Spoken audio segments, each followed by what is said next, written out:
Hello hello, je vous retrouve pour une nouvelle vidéo blabla et je suis super contente de pouvoir commencer cette vidéo en vous annonçant que j'ai eu enfin les corrections de mon roman She-Wolf, donc She-Wolf qui ne sera bientôt plus She-Wolf, hein. Voilà, si vous me suivez un petit peu, vous savez que le titre va devoir changer. Et bien j'ai reçu les corrections hier, donc c'est-à-dire le 10, ouais, le 10 juin.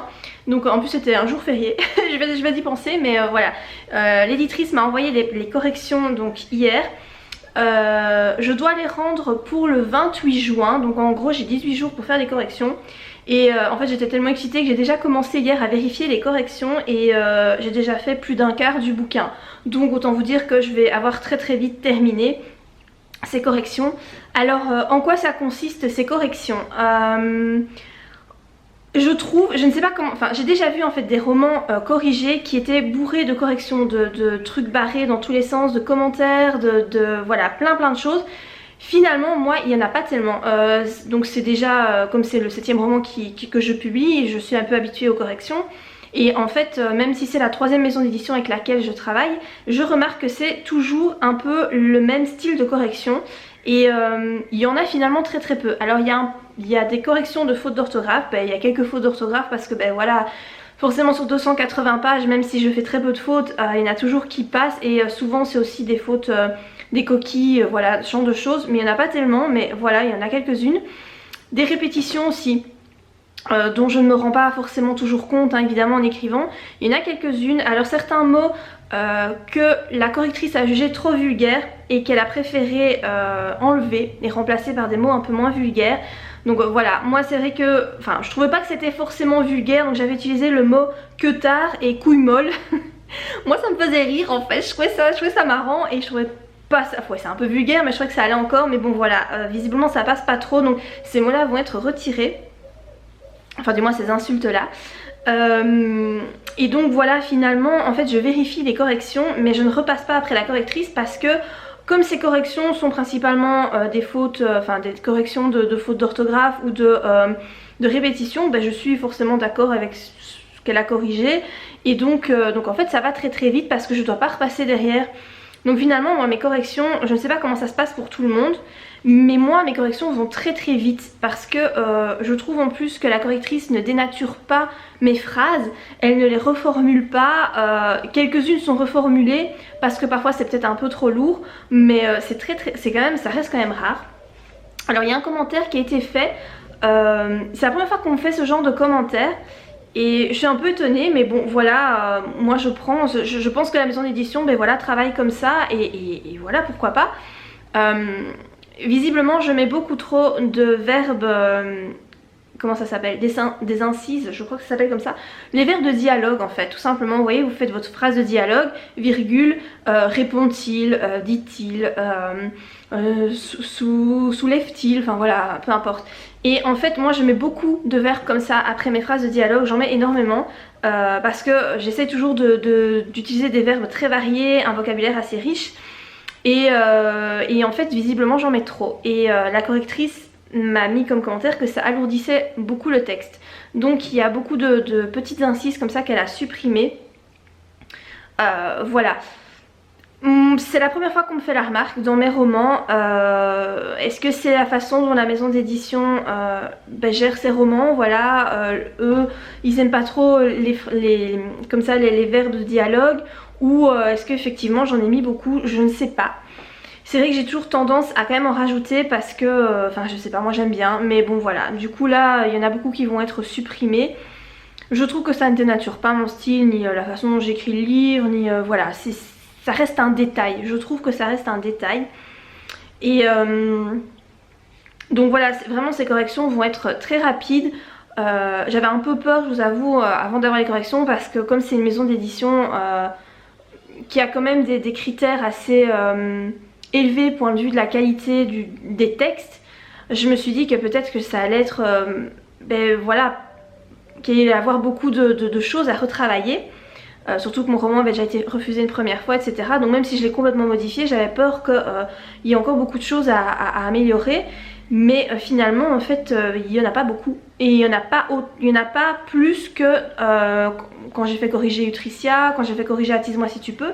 Il n'y en a pas du tout plus, c'est vraiment voilà, le même nombre on va dire de fautes, enfin de corrections. Donc finalement je suis assez contente, du coup ça va aller vite parce que moi je vous avoue que les corrections c'est pas quelque chose que j'apprécie forcément. Et je pense que tous les écrivains sont un peu pareils, hein. Je pense que c'est pas un truc qu'on aime forcément passer du temps sur les corrections. Donc là je suis contente parce que ça va aller vite. Et donc finalement mon roman après ça, quand j'aurai terminé de tout vérifier, je pense qu'il pourrait être publié assez vite. Donc je suis plutôt contente par rapport à ça. Je trouve que j'ai reçu assez rapidement les corrections. Le contrat a été signé il n'y a pas longtemps, je l'ai renvoyé le temps que ça arrive en France. Je pense qu'il a bien fallu quand même une semaine puisque de Belgique à la France, ben voilà, c'est quand même un peu plus long. Ça fait peut-être 2 semaines qu'ils ont reçu le contrat et j'ai déjà mes corrections, donc je trouve ça très très cool. Ils sont très réactifs dans cette maison d'édition, ils vont vite. Et ça je trouve ça bien. Alors je n'ai pas encore eu la couverture, donc je ne sais pas quelle va être la couverture. Alors je vous retrouve pour la suite de cette vidéo blabla. Ça a coupé net hier. Pendant que j'étais en train de parler, j'avais plus de batterie et après j'ai pas su refilmer parce que j'ai dû aller chercher mes enfants, donc c'était plus possible. Du coup je ne sais plus exactement ce que j'étais en train de vous raconter, mais je pense que je vous parlais de la couverture de mon roman donc qui paraîtra cet été chez BMR.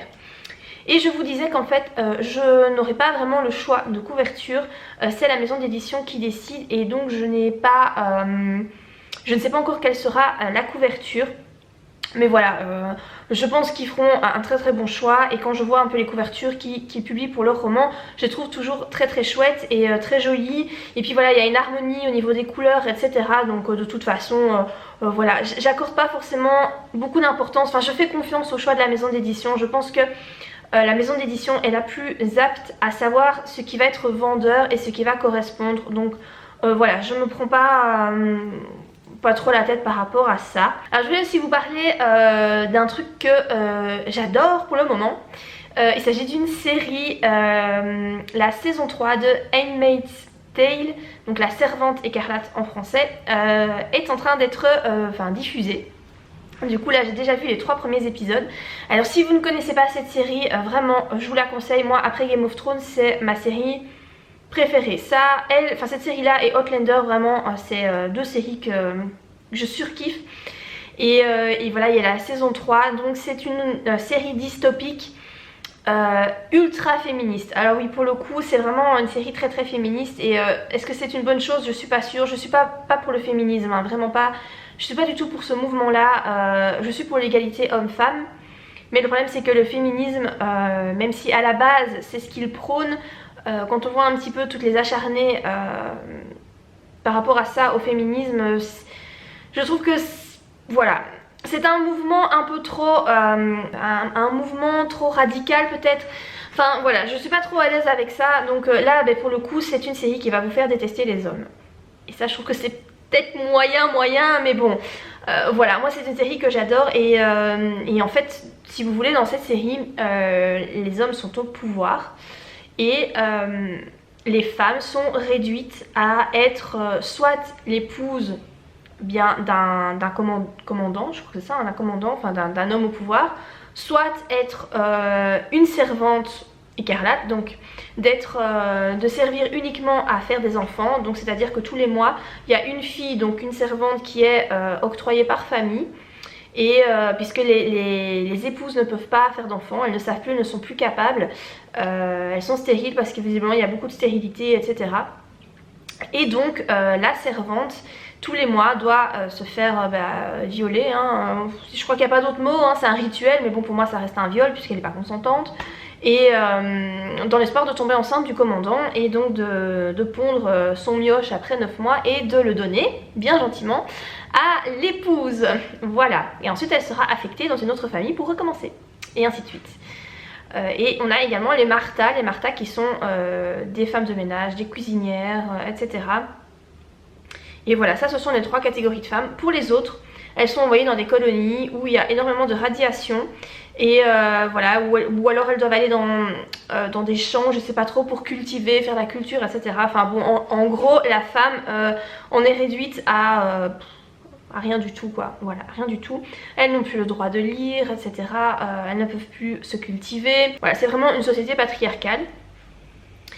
Et donc là en fait dans la série on suit l'histoire d'une servante écarlate, June. On la suit depuis le début en fait, on suit toutes ses péripéties, tout ce qui va lui arriver, etc. Je vous avoue que là la saison 3 ça va. Enfin je trouve que les 3 premiers épisodes ça va. Mais je vous avoue que dans la saison 1 et la saison 2 il y a des épisodes qui sont hyper durs à regarder. Enfin moi j'ai eu difficile quoi. Il y a certains épisodes j'étais pas bien, hein, mais vraiment pas bien du tout après les avoir visionnés. Et pour autant je continue à regarder. Ça doit être un côté masochiste, hein, j'en sais rien. Mais voilà, c'est une série qui est vraiment excellente. Alors vous n'avez pas des effets spéciaux etc, hein, mais c'est vraiment... Tout est axé sur le côté psychologique. Et alors les acteurs mais jouent tellement bien. Mais c'est un truc de dingue. La façon dont ils jouent leur rôle, c'est un truc de fou quoi. Vraiment, les acteurs sont très bien choisis et sont très très doués. Ça franchement il faut reconnaître qu'ils sont vraiment très très doués. Et donc voilà, c'est une série comme il n'y en a pas d'autres je pense. Elle est vraiment très très bien faite, très bien pensée et... Enfin moi j'adore, voilà. Et donc là la saison 3 est en train d'être diffusée. Donc ça fait 1 an, la saison 2 je crois que c'était au mois de juillet l'année passée, juillet 2018 je pense qu'elle a été diffusée, je crois. Et donc là voilà, on est à la saison 3 et moi c'est une série que j'aime vraiment énormément. Hello hello, je vous retrouve pour la seconde partie de ce vlog. Et en fait je vous retrouve dans la chambre de mes enfants parce que je voulais vous montrer un truc que j'ai acheté pour mes enfants. J'ai acheté ça il y a quelques jours et je voulais vous en parler parce que je trouve ça vraiment génial. Donc là c'est la partie de la vidéo qui va concerner les parents, donc j'imagine bien que les autres personnes ne vont pas être intéressées par cette partie de vidéo. Mais voilà, ce que je voulais vous montrer c'est ça. C'est en fait la carte ici que vous voyez, donc qui est accrochée au mur. Et donc c'est une carte du monde magnétique. Donc en fait vous avez tous les pays qui sont magnétiques. Et en fait pour chacun des pays, je vais prendre ici par exemple l'Australie, vous avez en fait des représentations du pays. Donc par exemple le kangourou, le koala, pour que l'enfant puisse un petit peu mieux situer le pays, savoir que quand il voit qu'il y a un kangourou, et voilà c'est l'Australie. Et donc voilà, je trouve que c'est vraiment un concept génial pour apprendre les pays aux enfants. Donc c'est à partir de 7 ans en principe. Moi ma fille elle a 6 ans et en fait il y a déjà des pays qu'elle connaît. Du coup on l'a fait une fois, on a regardé une seule fois un petit peu les pays. Elle en a placé quelques-uns sur la carte. Et elle sait déjà situer la Russie, l'Australie et la Chine, ce que je trouve déjà pas mal, voilà, pour un premier essai. Mon but c'est vraiment de lui apprendre le plus de pays possible, qu'elle puisse les situer sur la carte. Parce que souvent je lui parle de pays mais je me rends bien compte qu'elle sait pas ce que c'est quoi. À son âge forcément on vous parle d'un pays, l'enfant il sait pas du tout, il se rend pas compte qu'il y a des continents etc. C'est trop flou pour l'enfant. Et donc ici c'est très bien parce que vous avez vraiment les continents qui sont en couleurs différentes. Et voilà, c'est vraiment coloré, c'est ludique, c'est vraiment super bien. Donc tout est aimanté, donc c'est vraiment hyper facile voilà, de replacer les éléments. C'est vraiment un jeu très très bien. Alors c'est de la marque Janod, donc il fait des jeux en bois, hein, des jeux de très très bonne qualité. Franchement c'est un super article, je vous laisserai le lien en barre d'infos qui pointe vers Amazon. Et voilà, je voulais vraiment vous parler de ce jeu là. Si vous avez des enfants et que vous avez envie de leur acheter un jeu un peu éducatif, même si vous avez des enfants dans votre entourage qui ont bientôt leur anniversaire, voilà, ou même pour une communion, ce genre de choses, puisque c'est à partir de 7 ans, mais bon voilà, à 8 ans, en général les enfants ne connaissent pas encore forcément les pays.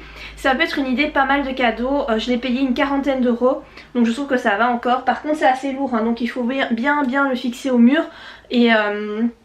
mais voilà, je voulais vraiment vous parler de ce truc là parce que je trouve que c'est une bonne idée. Ça permet d'apprendre des choses aux enfants, ça commence à leur donner une certaine notion de la géographie et donc ça je trouve ça pas mal. Et puis voilà les petits repères visuels en fonction des pays, je trouve ça vraiment très cool. Donc voilà, je voulais vous parler de ça parce que voilà, je trouvais ça sympa et j'avais envie de partager ça avec vous. Je vais, je pense, arrêter la vidéo blabla ici. J'espère qu'elle vous aura plu. Si c'est le cas, n'oubliez pas de la liker et moi je vous dis à très bientôt pour une prochaine vidéo. Bye!